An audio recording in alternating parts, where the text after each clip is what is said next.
जम्मू कश्मीर विधानसभा चुनाव की तैयारी तेज हो गई है। राजनीतिक पार्टियां अपनी तैयारी में जुट गई हैं।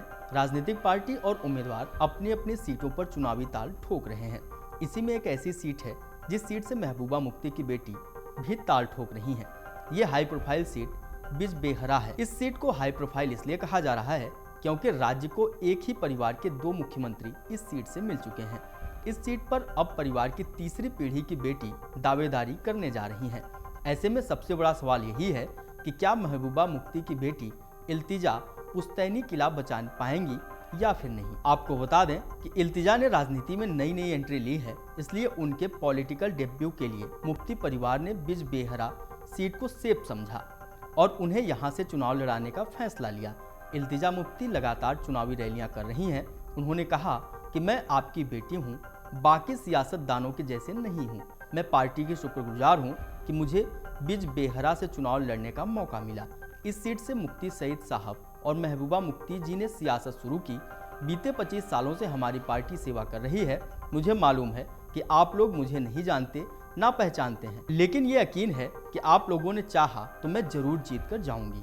बिजबेहरा सीट मुफ्ती मोहम्मद सईद के परिवार का मजबूत गढ़ माना जाता है।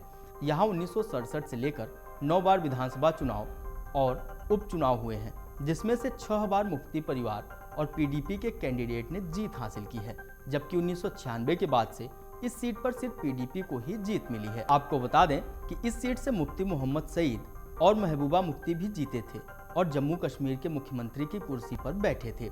अब महबूबा मुफ्ती की बेटी इल्तिजा मुफ्ती इस सीट से चुनाव लड़ रही हैं।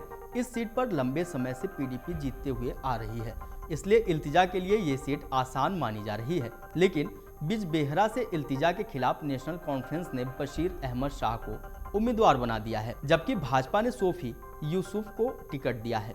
भले ही पीडीपी की तरफ से बिजबेहरा को सेफ सीट समझा जा रहा हो, लेकिन यहाँ जीतना इतना आसान नहीं है जितना समझा जा रहा है, क्योंकि 2014 के विधानसभा चुनाव में बिजबेहरा से पीडीपी के अब्दुल रहमान सिर्फ 2868 वोटों से ही जीत पाए थे।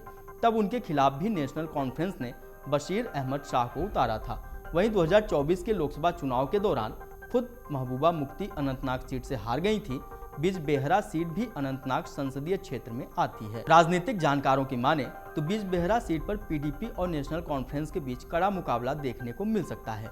पिछली बार यहाँ नजदीक की लड़ाई में पीडीपी ने बाजी मारी थी, लेकिन पीडीपी ने 2014 में भाजपा के साथ गठबंधन किया था।